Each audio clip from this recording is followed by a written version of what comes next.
for Saskatoon West. Thank you, Mr. Speaker. And I want to begin my remarks by recognizing that we meet today on the traditional and unceded territory of the Algonquin and Anishinaabe people. I hope that one day we'll begin all our daily proceedings in this place with this acknowledgement. I also wish to acknowledge that my riding is situated in Treaty 6 territory and the ancestral homeland of the Métis. Mr. Speaker, it's an honor and a privilege to rise to speak on such an important topic as the mistreatment by our justice system of Indigenous women and girls, and to speak of a way that our justice system could make that change. I say that, Mr. Speaker, because we have a justice system that must do better for Indigenous women and girls. We have a justice system that is just for some, but not for all Canadians.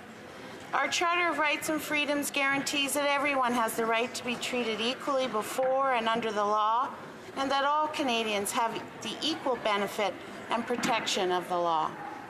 But that is not the case for Indigenous women and girls in this country. Indigenous women and girls cannot count on a justice system that is fair and just, that provides them the full protection of the law, that's blind to race and gender. That is why I am speaking in support of Bill S-215 and to support the leadership of Senator Dyck, whose work and advocacy on the issue of missing and murdered Indigenous women and girls is to be commended and respected. Bill S-215 is about bringing equality into our justice system for Indigenous women and girls. The bill amends the criminal code to make Indigenous female identity an aggravating factor during sentencing.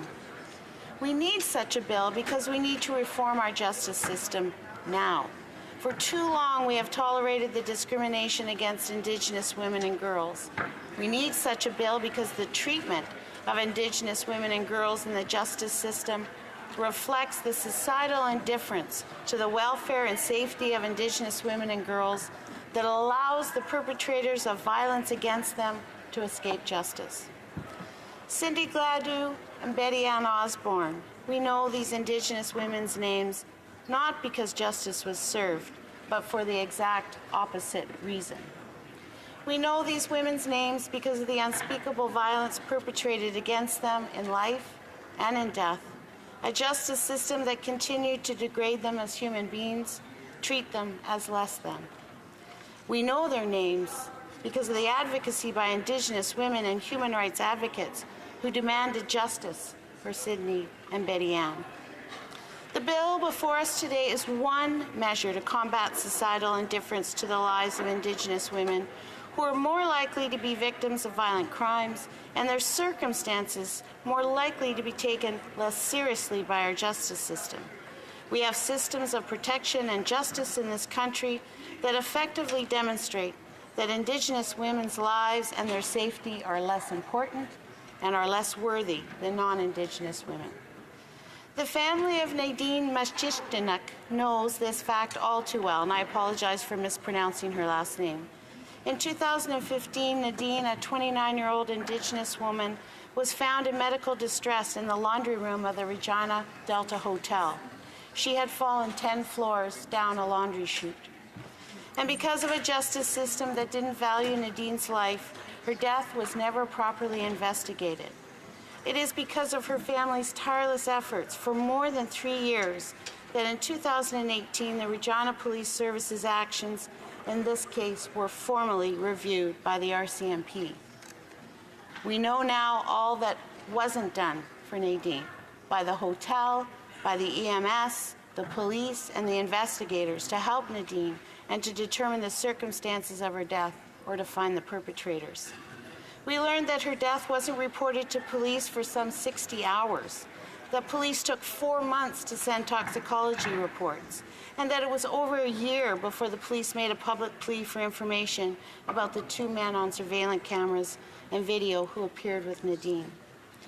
In her own words, Senator Dyck acknowledges that her bill is not the magic solution that will end the violent victimization of Indigenous women and girls, and it won't change how Nadine was treated by the system. The bill is intended to cause a ripple effect in the justice system by ensuring judges consider the unique circumstances of Indigenous women and girls in Canada today. Bill S-215 is a bill that is needed because despite all our justice system is meant to be, it is failing to provide equal benefit and protection of the law.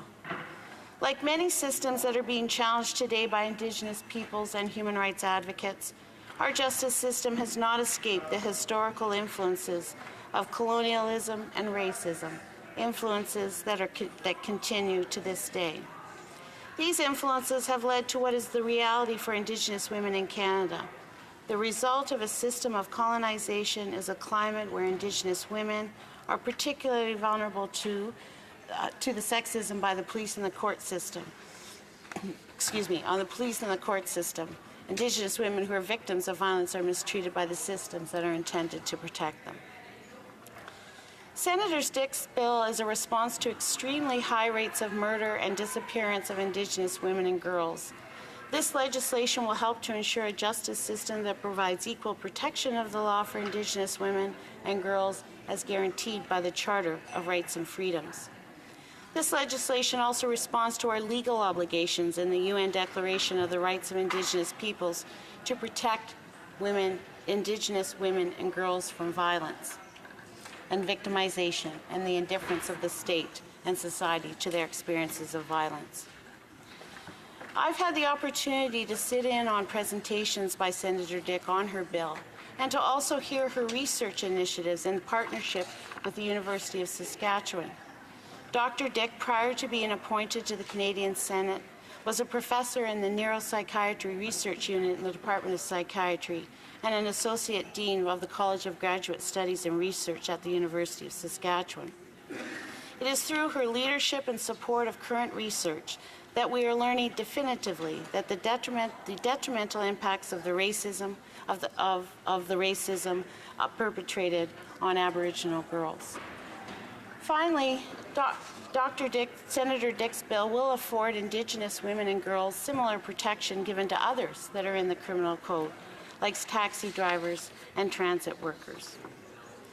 In the debate so far on this bill, we have heard from honourable colleagues in the official opposition technical, legal arguments about how this bill is not an appropriate avenue to address the failings of the justice system to protect Indigenous women and girls. To that I say, technically, the law is not to discriminate. Technically, the law is not to be sexist or racist in its application. And technically, the law is to enforce the Charter of Rights and Freedoms. I rest my case.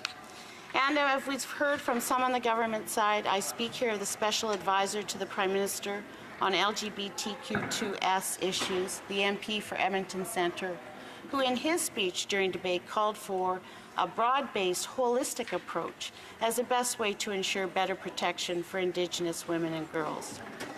First, Mr. Speaker, I must object to his paternalistic tone and the choice of language in his comments.